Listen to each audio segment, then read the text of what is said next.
Hello and welcome to the Overland Journal podcast. I'm your host, Scott Brady, and I am here with my co-host, Matt Scott. Hello. And we're going to talk about some new trucks and new trucks, new bikes, Yeah. bunch of stuff. Because you were just in Anza-Borrego riding the 2022 Ducati Multistrada. I think it is, or 2021, one or the other. Yeah, it was actually the first media launch that I've been on since Defender. There's been a couple of them that they tried to do and they kept getting canceled. So Yeah, I did the TRX, which we'll talk about later. It was kind of in the middle of one of those little COVID lulls, but how big is the motor on that Multistrada? Well, it's a 1200. So and it's also a totally new motor for the It's their Multistrada. V4. Correct. So you have the smoothness of a four-cylinder. Yeah. It doesn't have kind of this angry torque of the V-twin, but I think it's a much better motorcycle overall. It's the closest that I've seen from Ducati that's not a sport bike with slightly taller tires. It actually feels completely like an adventure bike. So there was a bunch that I liked about it. Of course, the bikes are beautiful. Oh, yeah. And there's something about being able to purchase or ride kind of a little bit outside of the norm adventure bike that I think is very charming. Because sometimes these adventure bike trips, they can just look like the long line of like a press event because they're all the same bike. Yeah, it's a 1200 GS with climb and a Schuberth adventure helmet. Exactly, and a bunch of Touratech gear on it, which there's nothing wrong with any of that. Because it works. Yeah, it all works, but it's interesting to see because the GS has always been the target of all of these other manufacturers. The other manufacturers are getting close. And we've seen that with other brands, right? We've seen that with Toyota, where the Toyota has always been the target, and the other brands are getting much closer, if not even eclipsing in certain areas. So the fact there's some of the things that I really liked about the Multistrada. It's a rip on the road. I would imagine it was actually the 19-inch front on there is going to help with that quite a bit. Yeah, and it was actually the fastest I've ever driven or ridden anything in my life. And I will withhold the actual number. You went upwards of 3 miles an hour over the California state speed limit. I did. That's right. Yeah, right within that range where they wouldn't pull me over. But it was incredibly stable at high speed. And then we actually did some real dirt with it. And that was one of the interesting things. A lot of these also ran adventure bikes in the past. They were so street biased that they were pretty careful about putting media on the dirt. But this was a real backcountry route, like a proper Jeep road with deep sand and decomposing granite and steep climbs and ledges and opportunities even to air the bike out. So there's some big water bars. So that gave me a pretty good sense for how the bike is off-road. And one of the things that I noticed that was most impressive was how well it did in the sand. And there's a couple things that I think contribute to that. The tires are really large, really wide contact patch. So you end up with a much bigger tire, which helps with flotation. But then the bike also weighs 474 pounds. That's not really that bad these days. That's right, which is in some cases 100 pounds plus less than an equivalent 1200 from other manufacturers. So it's a much lighter bike. The wide tire, they use a Pirelli Scorpion Rally tire, which is kind of like a TKC 80, but a little bit more effective on the road, a little bit more structure between the lugs. So I actually found on the highway and on the twisties, even at speed, it gave a lot of confidence. But then off-road, it did great, did really well in the sand. It has a counter-rotating crankshaft. So the crankshaft is running at the opposite direction of the wheels, which makes a huge difference in how stable the bike feels overall. That's fascinating. Yeah, and it really made a difference. The other thing that I liked about it is it's a very centered overall weight mass. On like a BMW, for example, you can really feel that forward weighted chassis. So anytime you even lift throttle in the sand, things get a lot more interesting. Yeah. Handlebars go. Yes, handlebars start going directions you don't want them to go. But I actually I liked it. It is a cup. Let's talk about the things that I loved about it. So the motor is fantastic, 170 horsepower. It's easy to love a basically what is a Ducati superbike motor, right? It is. It's the Panigale V4. V4. Yeah. So it's this, and it's been tuned for adventure. So it's got a lower first gear. It's got a slightly different power band, a little bit more torque. Cool. It's got a more relaxed sixth gear for, cruising on the highway. Yeah. And speaking of cruising on the highway, one of the things that I really liked is it's the first bike I've ever ridden with radar cruise control. Ooh. So, and it's actually very interesting how it works. So you set the distance and you set it to follow along, and it was even working with other bikes. So small footprint as far as an Echo goes to see for those radars, but it was working. And all you have to do is just turn on the turn signal and lean a little bit, and it starts to accelerate around automatically. Oh, that's nice. And even coming up to a turn, or if everybody's pulling off, the bike starts to slow down. It'll even brake to do that. And then it also has rear radar. So if another bike is coming up on you quick and you don't see it in your mirror, or you're in some developing country and here comes a local on a 125 trying to pass you in a corner or whatever, you actually get on the mirrors, I guess it would be a blind spot detection. Spot monitoring, Yeah, so it lights up that you've got. Do you think that those technologies add to the experience? Like, do they add convenience to riding for you, or do they kind of take it away? Because I feel like moto people are of one of two camps. Like, ABS is sacrilege to some people. Not even a throttle lock is acceptable, and some people. Yeah. It's just interesting to see these bikes coming more and more Goldwing, I guess. I think everybody's right in that regard, and I'm not trying to just chintz out on the answer. Yeah, no. I think that there are places where you want a KLR. Yeah. Or there's places that you want a really lightweight, extremely simple bike. What I do find is, even more so in the developing world, there are times that the mass and the safety that comes from an adventure bike is actually a real advantage. So, for example, when all of the locals are riding a 125 or a smaller, like, overall footprint motorcycle, if you're riding something of a similar size, all the local truck drivers, all the locals in cars, they just see you as another local, and they don't even notice that you're something different. So they tend to really crowd you on the road. They don't give you a lot of space.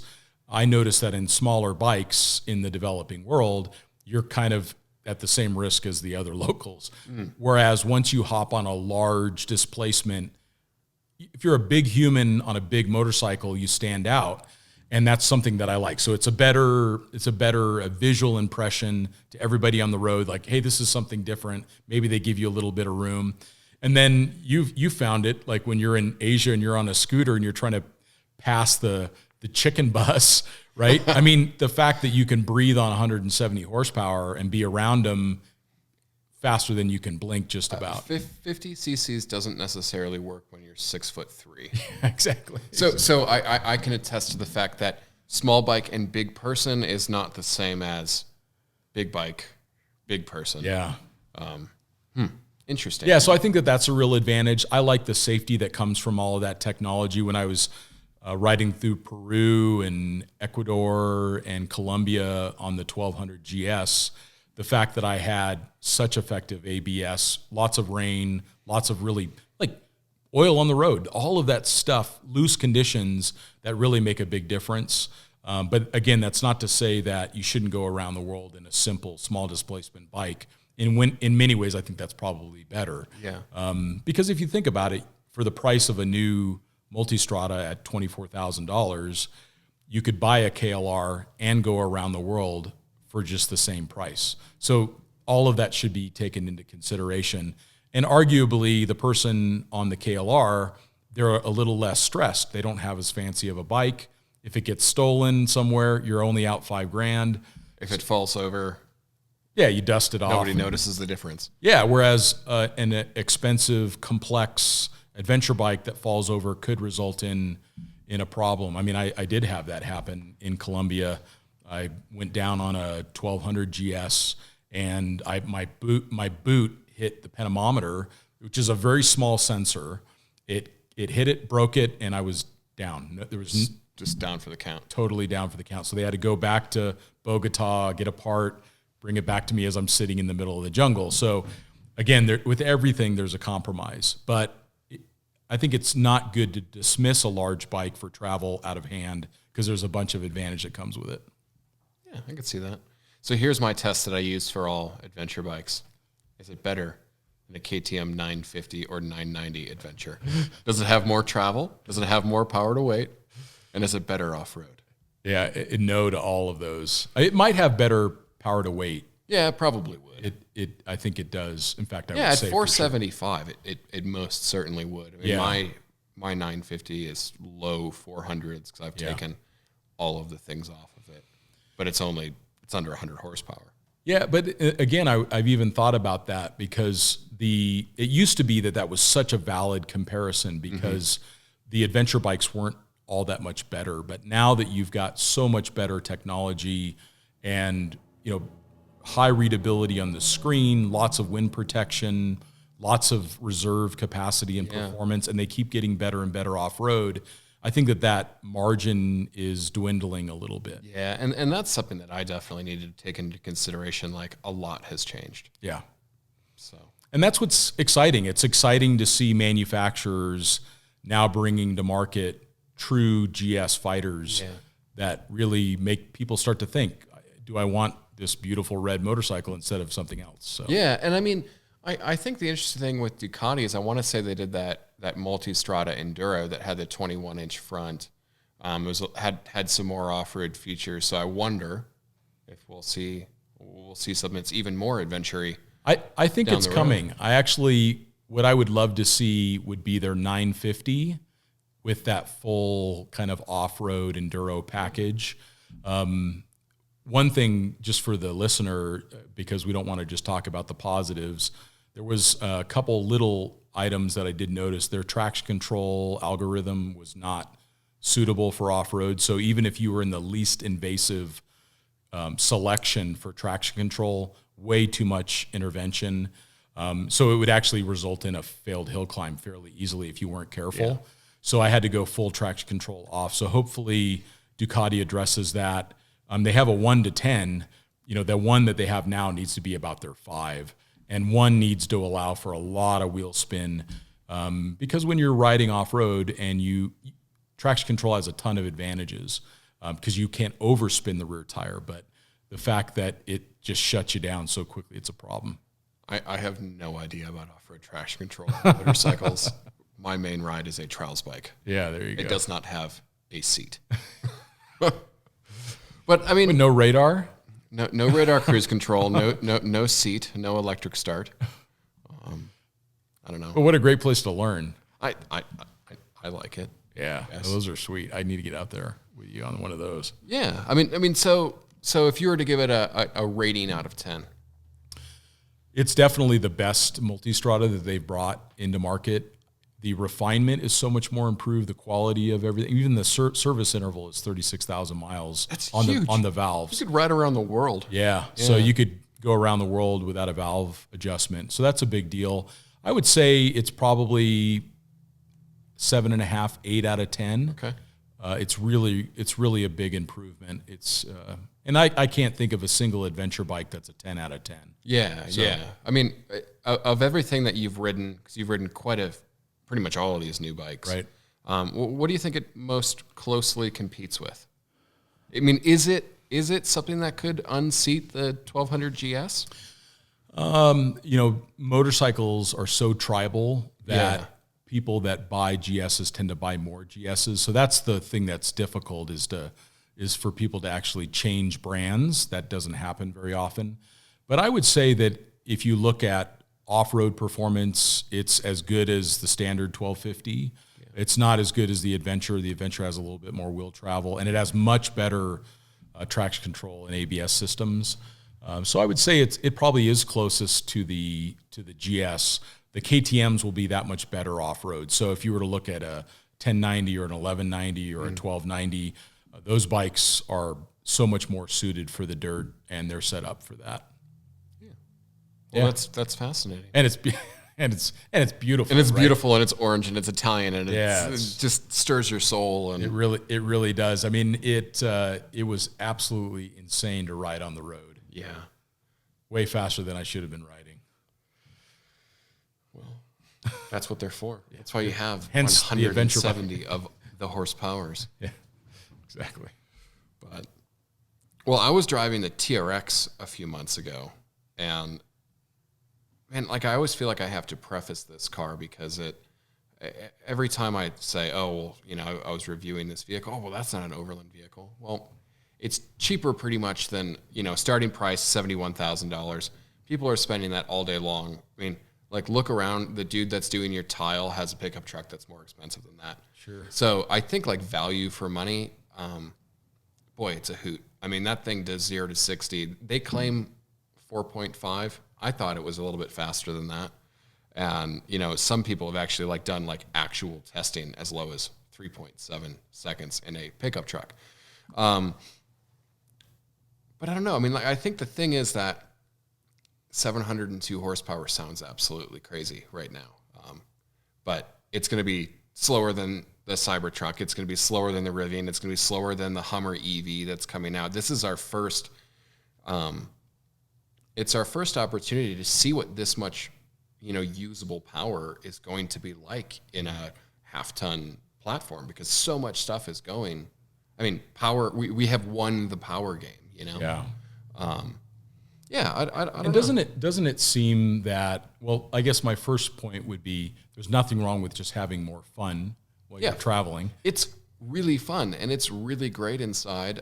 You know, 1,310 pounds of payload, so I want to say that's like 100 or 120 pounds more than a Ford Raptor. But where I will qualify that is, you get the panoramic sunroof, you get the cooled seats, you step up into the higher tiered spec packages, and it seems to me that you end up pretty much at the same place as the Raptor. Sure. I do prefer the way that the TRX drives, having owned a Raptor. Sure. I wouldn't get a Raptor. What did you like more about the TRX? It felt more solid. You know, the Raptor was a phenomenal vehicle. It was fun. It's still, in my opinion, one of the best Grand Touring cars money could buy. It goes down the highway at whatever speed you want with 4 people passed out in it, and it doesn't really care. But the TRX has a nicer interior. I think the exterior styling details are they're just nicer. The interior is a beautiful place to be. I mean, it is really quiet. You get dual pane glass on the windshield and the side windows, which, wow. Yeah, that laminated glass really is it's interesting, because you used to see that stuff in Rolls-Royce, Bentley, S-Class, Mercedes, but now that technology is starting to dwindle down. And I think that that's the fascinating thing with the TRX is you're going to start to see those technologies dwindle down. I thought the suspension, frankly, was better for road use. I thought it was better for, you know, kind of rugged off-road use. I thought that the Raptor was always a bit jarring and, you know, kind of, I call them like the baby head rocks. And so it was more busy? It was a little bit more busy, but, you know, that's a 5-link coil sprung rear end versus leaf springs, but it does, you know, go to say that now Ford has upped the ante with the Raptor, and they have a 5-link coil sprung rear end in that too. I think it again, you're talking about tribalism. This is something for the Ram tribe. Yeah. I personally think if you blindfolded people and drove them back to back and had them touch the interior and had them actually drive it, I think most people would prefer the Ram. Ford to me, I don't know. Well, let me say this. Ram feels more premium to me. Everything you touch, everything you feel, it's just, there's designers going through it, where Ford to me feels like engineers and accountants have gone through it. Sure. You know, you open the door handle on a Ford product and there's like a little, you know, seam seal from the injection molding. They feel a little bit more tinny compared to the Ram. And I have a Ford product too. Yeah. I'm not brand biased necessarily, but you know, people always compare them, obviously, but the TRX is more of a system, I think, is kind of the way Scott Brown described it to me, from FCA or Stellantis. I just don't want to call it Stellantis. I feel like it's like a the lost city of Stellantis. It's like an Atlantic City discount casino or something. Terrible name. I think if you're going to go down to Baja and, beat up a truck, I'd maybe take a Raptor because it just seems like the aftermarket will have more potential with that vehicle. I don't know if you could put 37s on a TRX. Sure. It would probably ruin it. Some more supercar, super trucky in that aspect, but it's just so fun to drive. And I think the thing that really makes it is that Bilstein suspension. People are all of a sudden really concerned with the diameter of their shocks. So it doesn't have like the 3-inch diameter shocks that the Raptor has, or the 12-inch diameter shocks that I'm sure that people are putting on their trucks to go down the Mojave Road these days. But they adjust so quickly, and they're actually, I want to say it's 1,000 pounds of dampening force or more that they can actually apply within milliseconds. Wow. So, they have this like jump detection thing, which they were a little bit cagey about calling it that with lawyers around. But, sure. This was an interesting vehicle because they put us out on the short course at Wild Horse Motorsports Park outside of Reno, and have at it. Like there was somebody in the right seat kind of telling you what to do, but they were making sure you weren't, this is a truck that could do 120 mile an hour on the front straight if you want it to. You don't want to hit 2-foot whoops doing that. But I was impressed with how quickly the suspension could change. I mean, they're factoring in steering angle, they're factoring in wheel speed vertically. Sure. There's a lot going on to the system, and to be able, it was just so composed. Like, you'd kind of get off a jump, and what felt to me like I was, Napoleon Dynamite, like 12 feet in the air. I was probably like 6 inches or something. Like desert races are probably looking like, you call that air. But it was interesting just to see how quickly the system that is that suspension worked. It was fascinating, and we're going to start seeing that stuff. Those are drop-in technologies. Sure. And what that tells me, to see that from FCA or Stellantis, it's not going to be long until we see that on a Gladiator or on a 2500 or on a Wrangler. And I'm really, really excited for that because I really do think that adaptive suspension, particularly at an OE level, that's one of the technologies that I walked away from the TRX saying, that's going to be, yeah, interesting. That is the next game changer, to be able to, let's say you have a roof tent on your Jeep and the vehicle's leaning into turns. Well, it's going to actually know what's going on, and it has those, I know that the Gladiator, for example, already has the little suspension height sensors ready to go, because I think they share a component with the 1500, but this will just be interesting to see what that active suspension and where that will go. Yeah, that makes a lot of sense. Just a few weeks ago, I was testing out the Sdi Suspension, which looks super fascinating. E-Click, and it worked exactly as you described. So you can dial in the increased payload. It has an IMU on it. It knows when the vehicle is light because it's come off of a G out or maybe even a jump. It knows when it's got a heavy roof load, and it starts to adjust automatically for that. And I think that's coming, and it does make a big difference in safety. Yeah, because right now I feel like, suspension tuning is an art, but to a degree, that shim stack that you're putting together and how it's valved, it is to some degree guesstimating. Right. You're trying to get one solution that works for a variety of solutions, where now you have, if your range is 1 to 10, you're picking the 5. Now you have the ability with these new technologies to have a 1, and then milliseconds later have a 10, and that is awesome. Really, really fascinating. I know that there's active suspension on, I want to say on the 19 and up Raptors, but that's more of a definitive valving change. I felt that this was more active. Yeah, it was interesting that Multistrada, as an example, had the same thing, and the bike knew when you were in the air, and it would go because it only has 7.1 inches of suspension travel in the front, so it would go full stiff, and it soaked up some pretty good jumps fairly well. But the point there being is, maybe as with the Multistrada, where I was kind of comparing, is it better than the 950? Well, the 950 has to deal with choosing number 5 out of a 1 to 10 scale. Right. Having something that's smart enough to be able to dynamically adjust, like that's pretty cool. It is, and it lets you get away with, in my mind, a little bit less suspension travel because it's so adaptive. Mm-hmm. That's fascinating. The technologies are really interesting, and I think it's easy. And myself, I mean, just to admit freely, I remember looking at the Raptor initially with a little bit of, like, even honestly disdain, because I'm thinking people shouldn't be out driving that fast on these public roads and all of that. And the reality is even if you drove at the same speed, you're going to be more fresh. You're going to have more in the tank. If something happens, like a deer juts out in the road, you're going to have more capability and performance. So, I mean, it's the individual owner. It's their responsibility to be responsible overlanders and not tear up the backcountry. But it is kind of interesting that you can have that much performance. And if you pack light, it can actually be a lot of fun. You know, I loved my Raptor. You know, I sold it because the Gladiator came out, and that was just like boy's dream. You know, it was a Jeep Wrangler pickup truck. Right, exactly. I wanted it, but you know, we had a swag that we threw in the back. In the later, you know, period of that truck, I had a Go Fast camper on it, and that was a really good fit because it was pretty light.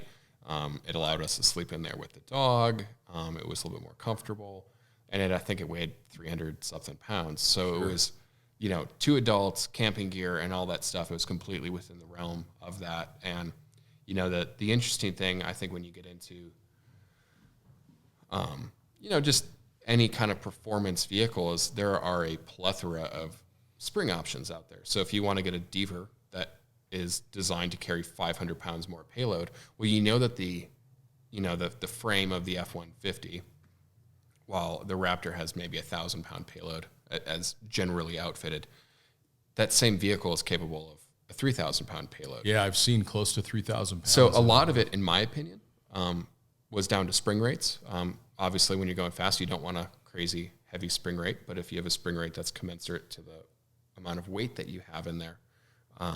There's actually a dude, Lawn Dart Design, on Instagram that has built a really interesting Raptor on 37s with a little bit more power. He goes down to Baja all the time, and you know, he's actually looked at it as a complete package. You know, it has the spares, it has all the overlandy stuff, it has a fridge, it has everything, but it's kind of within that payload, and it rips, man. That's clever. Yeah, they're just fun, right? I mean, I think the cool thing of where overlanding's gone, in my opinion, when you say the term overlanding to somebody, they now just think car with roof tent. It doesn't evoke global traveler. It doesn't evoke international travel, as much as it's maybe a point of frustration for me. That's gone.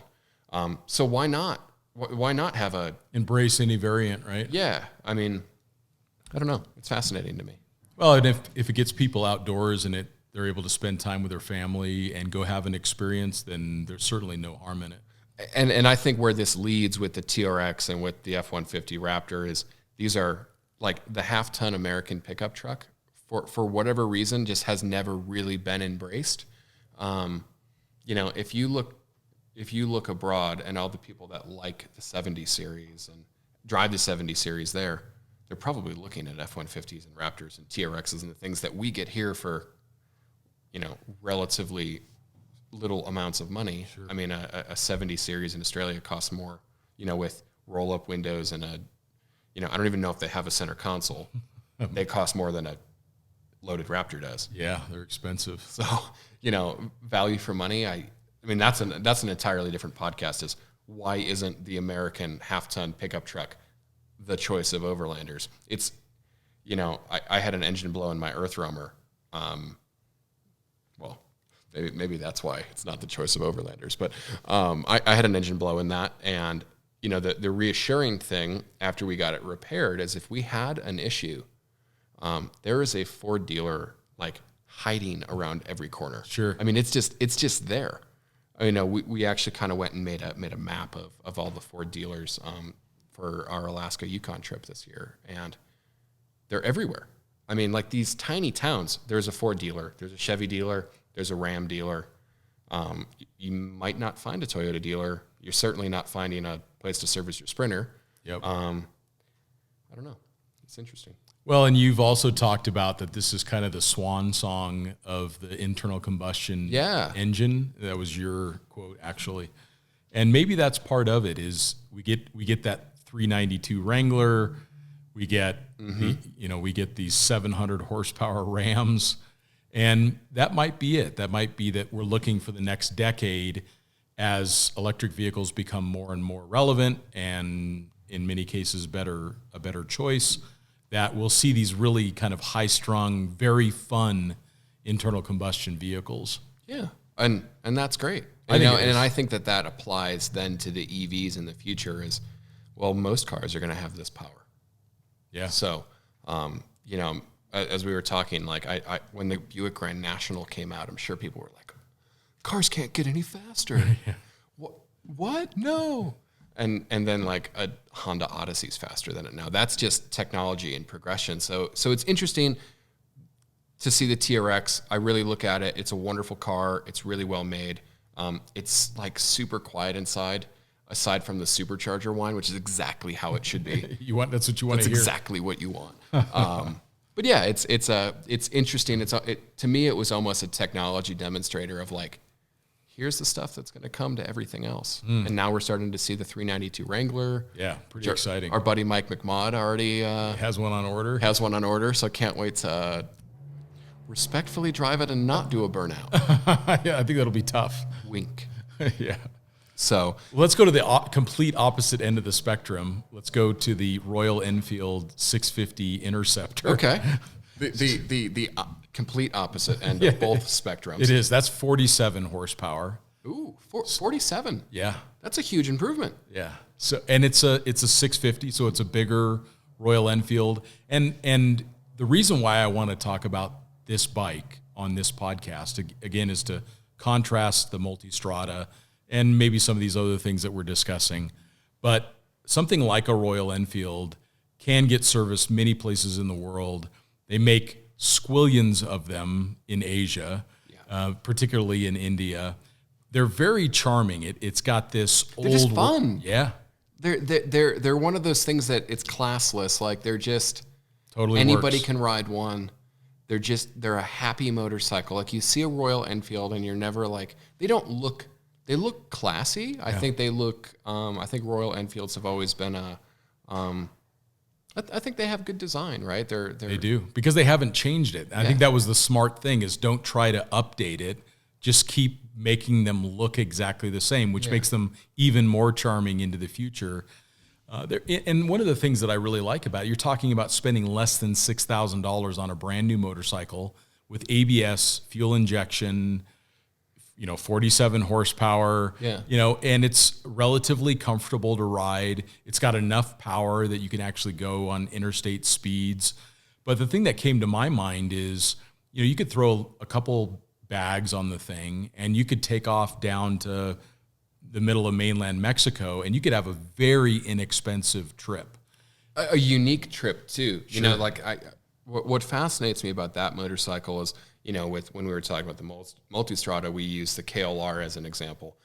That's always the go-to. It's the Tacoma of the, adventure motorcycle space. Yes, absolutely.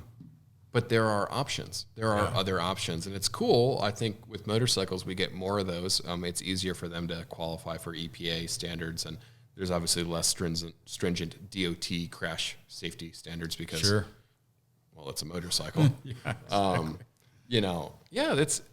I'd love to. I've always wanted to do India, north to south. Right?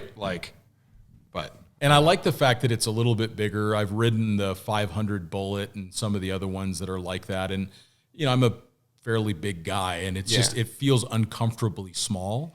Whereas this felt just right. It felt a lot like my Moto Guzzi V7.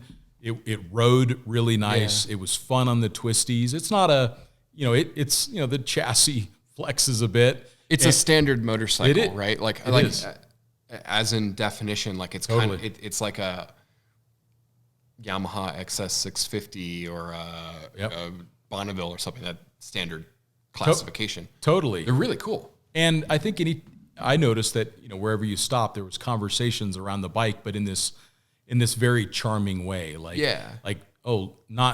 at this very expensive fancy motorcycle, but oh, my grandpa had one of those. Or, yeah, it elicits positive interactions. It really does. And it gets fairly good fuel economy. It has ABS, which I think is actually a really important thing for travelers to consider because the world is full of surprises. And people are really distracted. I mean, I'll be honest, I don't ride on the road that much anymore because like every there's 5 million Kias doing 100 mile an hour on the highway now with while people they're texting and like, cars are just fast. They are. So it's interesting to have those things. So I really think that that's a motorcycle that will continue to do well in the marketplace. I like the fact that it's old school. I like the fact that it's inexpensive. And they're still made in India, right? They are. That's cool. I think it's super cool. So yeah, that was a really fun one. I was kind of sad to see that one go. Yeah. That was really a fun bike to have for the couple months that we had it. We did a fun little video. You can go onto our Expedition Portal YouTube channel and check that out. We did some video review on that as well. And then talking about value propositions, we got one more truck. Yeah. So if we're balancing Multistrada with Royal Enfield and TRX, let's talk about something that's equally as ancient as an Enfield. And let's talk about the 15-year-old 2022 Nissan Frontier. Sorry, I had to say it. Like, this car looks great. It looks so good. Aesthetically, it looks really good. There's a lot of details of it that we like that we'll get into, but what was frustrating for me is it was 2013 or 2014 when I was running unsealed 4x4 in Australia. I was at the press launch for the D23 Navara, and I was told this is going to come to the U.S. And it was one of the best chassis in that class that I've ever driven because it had a 5-link rear end. It had 4-wheel discs. It had a really peppy little diesel engine, which obviously we wouldn't get here. It was good enough that Mercedes actually used that as the basis for their X class. So that means it met all of their NVH, all of their quality standards, all their durability testing to put a Mercedes badge on it. And, I was told that was going to come here. And not that I'm like mad about that. I mean, that doesn't matter. But it's interesting to me. And, you kind of hit the nail on the head is that Nissan looks to Toyota. That's their competitor. So, but Toyota is so far behind. Yeah. So it just puts Nissan oftentimes further behind. Although there are a bunch of things that they did with the new 2022 Frontier that are, in my mind, an improvement over the Tacoma. So you're at 310 horsepower. Yeah. And you have a 9-speed transmission, which is 3 more speeds than the Tacoma. So you're going to end up with a much lower first gear, and you're going to be able to better utilize that 310 horsepower throughout the drivability range because you're just going to have more cogs available to keep it in the power band. Yeah, I mean, it does make me. I think that the Tacoma as a platform is it's good. You can't fault it, but you can fault the performance and driving experience of it. And I think that's where the Frontier will really be interesting. Personally, I think it looks better than the Tacoma.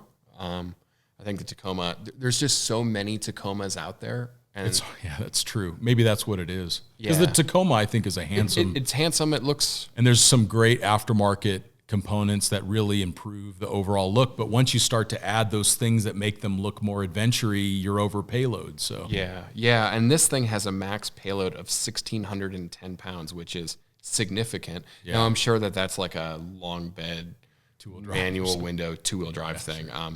But you pulled up 1,400 pounds for the Pro 4X, which is that's still 300 pounds more than the equivalent TRD. Yeah, that's significant. 25% improvement in payload. That's notable. Yeah, starts at $28,000, loaded just under 40. So cheaper than a TRD, cheaper than a Gladiator. It's fascinating.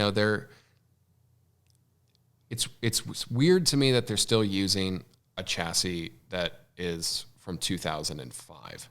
That I wonder if there's just something that maybe there's not don't know. Yeah, maybe that's it.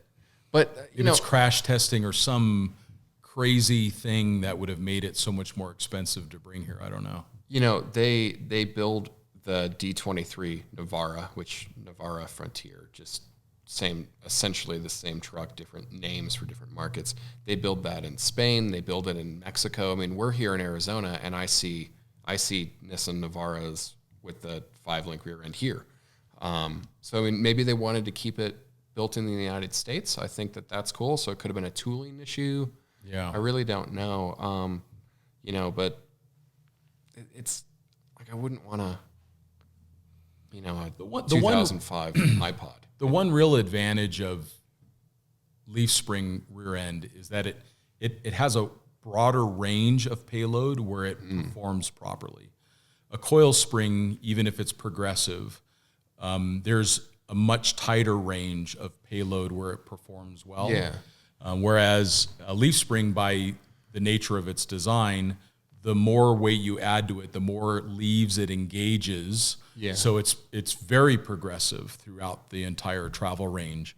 So maybe it's just something as simple as that. But you can make a coil spring rear end carry a lot of payload. I mean, the Ram 2500, for example, that has upwards of 4,000 pounds of payload when properly equipped.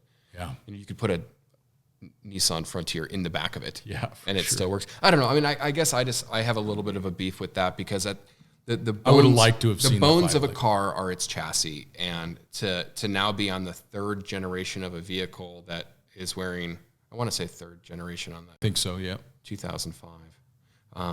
Yeah, that's just seems a bit lazy to me. Not to dwell on it, but Yeah. They did a lot of great things. You know, they're improving the ride quality of that vehicle through things like hydraulic body mounts. They're saying an 80% reduction in you know, kind of vibrations, noise, vibration, harshness coming into the chassis, and that laminated acoustic glass that I was talking about in the Ram TRX, which not too long ago was something you could only really find in really expensive vehicles. That's in the Frontier now. So that's really cool. I think it looks great. I'm sure it'll have, like, I've seen Nissan usually does those really kick-in front or Fender does their sound systems because they're both based in Tennessee. Sure. You know, like that's really cool. I do like the fact that it's a 9-speed. I like the fact that the payload is in that 1,400 pound range with the full off-road package. Because that leaves you a solid 1,000 pounds after people. Yeah, it comes People with a close, yeah. full 32-inch diameter tire, rear locking differential. So in that regard, I think that there's some benefits. I would have really liked to have seen that 5-link rear end. Because it would have just been different. Yep. You know, it would have been, well, I guess the Gladiator would be the only one that has a coil sprung rear end in that segment. Yeah. But the Gladiator is a different one. The Gladiator is like, I know that it's in that segment, but I don't necessarily like. But you can get a Gladiator, to your point, you can get a Gladiator with 1,700 pound payload. Yeah. With a coil sprung and you can rear go end. and get like $5,000 or $6,000 off of a Gladiator. Yeah. You know, I remember when I tried to buy one of the Nissan Titans with that Cummins, I could get $12,000 off any of the domestic diesels, or I could pay sticker for the Nissan. Yeah. So like their pricing to me has always seemed a little bit weird. Like when we had that Tundra, I thought the driveline was really great on it. That also had the 9-speed, but had the Endurance V8 in it. Yeah. Great driveline. I mean, these are the people that do the GTR. But it was overpriced for what it was. Like, you couldn't find them. You could get a King Ranch F-150 for what you could get a mid-spec. And it just must come down to volume. I mean, they're making so many F-150s that they just get some economy of scale that I don't know how you could ever, which will be interesting. The new Tundra is in the wings. We know it's coming out literally any moment, maybe even by the time this podcast goes live.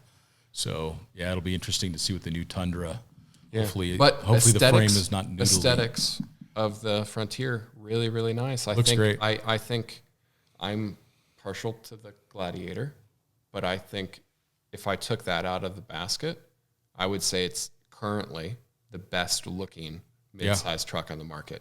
And the Nissan Frontier has become the most reliable mid-sized truck in the United States. Incredibly reliable platform, which is what a lot of people look towards Nissans for. So if you want a modern mid-sized truck that kind of has a little bit of an international feel, and really good reliability, this could be a good bet. Yeah, I think they're honest trucks. Love that they have a 310 horsepower. You know that motor is going to be reliable. Now, you just recently made a new acquisition for a pickup. Yeah. Oh, we're talking about that one. Yeah. So I'm doing an AEV Prospector XL.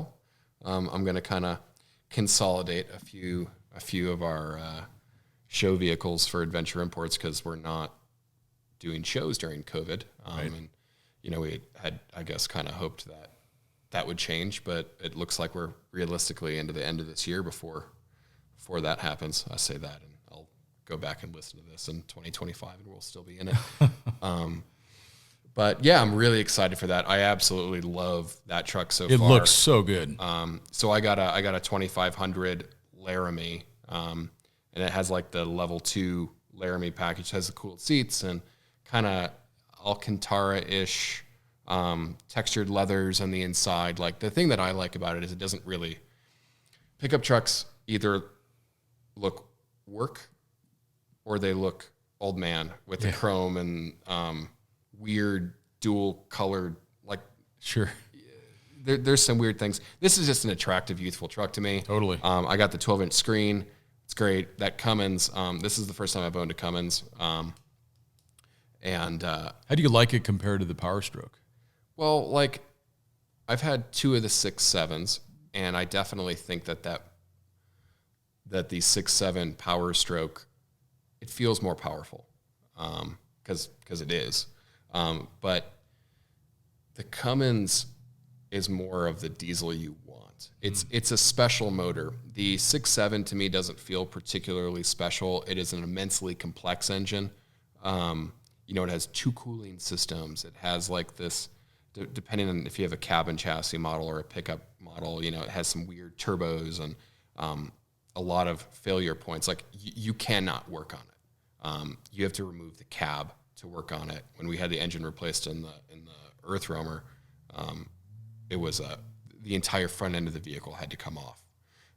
Where this feels like a big Jeep, and there's the injection pump, there's the turbo to the other side. You could work on it. You could know if something was wrong. Sure. It's not buried beneath a bunch of stuff. And there's just something to it, like how it makes the power is really fascinating. It feels more trucky. Well, and it seems like because you can get this AEV package, it seems like that's the reason to buy a Ram, is because you can get this amazing AEV modification set that completely changes the vehicle. I probably would have bought a Tremor had I not walked into the local dealer and they said, "Oh, you want that? Okay, yeah. Well, that's sticker plus $10,000." And I just laughed at them because that's like shocks I'm going to take off and yay, a Torsen front end. Yeah. Cool. It didn't even have a winch. It was like the cheapest Tremor Super Duty you could spec, and they wanted $10,000 over it. So I walked right to my buddy Jeff at, I think it's York Dodge up here, and just, got a no BS price. I think I got $8,000 off on it or something. It looks so good. But yeah, I bought it because of the AEV thing. I wonder how many Rams are sold because of AEV. I certainly in our audience, I certainly know quite a few people. That's why they're buying Rams, is because they have these OE level, properly engineered, properly validated accessories that they can put on the vehicles and not ruin them. When I built that, a few years back, I built a 2016 Super Duty with the 6.7. And it was nice. I put the ARB bumper on it. I did Icon suspension and wheels. I did a long-range tank. But it was kind of like you're taking the best from over here, the best from over here, a pinch of this, a pinch of that, and you kind of end up with something that works, kind of. Yeah. Where the AEV stuff just, it's all engineered as a system. Yeah. So it's, it starts at $17,000, which sounds like a lot, but try a good Carly system and then try a good, buck stop bumper, and then try putting 40s on that with fenders and all this stuff that's never meant to work together. And then the resale value, you can get a good deal on the truck and you can do these upgrades. And, I don't know, that's always something that I heavily consider, because I do like with how often you sell cars.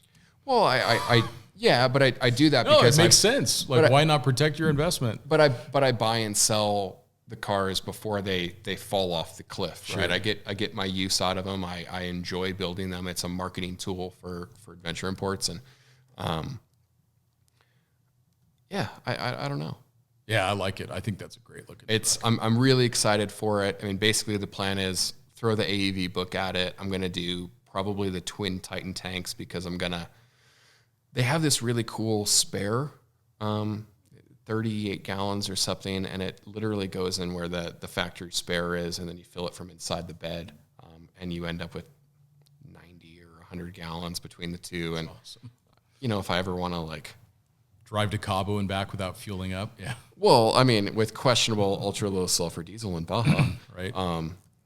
Yeah. So it'll be an interesting. Oh, that'll be a fun one. It'll be an interesting project. We're obviously going to be doing some content on that with AEV, and kind of walking through the process of actually buying one of these. And hashtag not sponsored, by the way. Yeah, not sponsored. We're like AEV was kind enough to offer like an industry discount in the same way that we've offered them industry discounts on our products. But yeah, truthfully, I'm just passionate about that AEV stuff. It's always been a pinnacle thing for me. And when you buy Land Cruisers and Gladiators and the vehicles I've had, they maintain their value. So it's like I've just had these successive savings accounts. Which not a bad way to do it that you can have fun with. Yeah, if you can, why not? Exactly. So, but that's exciting. Look forward to seeing how that comes along. We'll put together some content. Yeah, I'm really looking forward to it. It's just an easy truck to drive. I couldn't believe it when you let me drive it. It was awesome. It's really smooth. I mean, I guess they're kind of calling this the Gen 4.5 of that truck because it shares quite a bit in common with the Gen 4, which I want to say was 2013 to 2018 or something. But it's a redesigned engine, same concept, but compacted graphite block. Our mutual friend Mario Donovan from AT Overland, he is like a Ram fanatic. And I was standing next to his truck, and it was just considerably louder. His are all AEV built, considerably louder than this truck. So it is nearly luxurious to ride in. Oh, it was, for sure. In. The quality of materials was impressive. And that's why I'm just such a big fan of Ram these days. Like, again, I have the Ford, I have the Ram, and when I look at them, the Ram is just more premium. It's just more put together. Everything feels a little bit thicker. Everything feels a little bit more purposeful. Like somebody who was designing it actually used it, whereas the Ford guys, it's like maybe they have some engineers in the desert, but they don't really let them out of Michigan or something. I don't really know. But they feel different. Yeah, sure. It feels more like a truck. It feels more purposeful, and that's why I decided to go with it. That's why you spent your money on it. Yeah. Nice. Yeah. So that'll be an exciting project, and we appreciate everyone for listening and catching everyone up on our recent escapades with the new vehicles. So it'll be interesting to actually get our hands on a Frontier, and we'll report back on how that goes when we do. Yeah. And other than that, we will talk to you next time. Take care.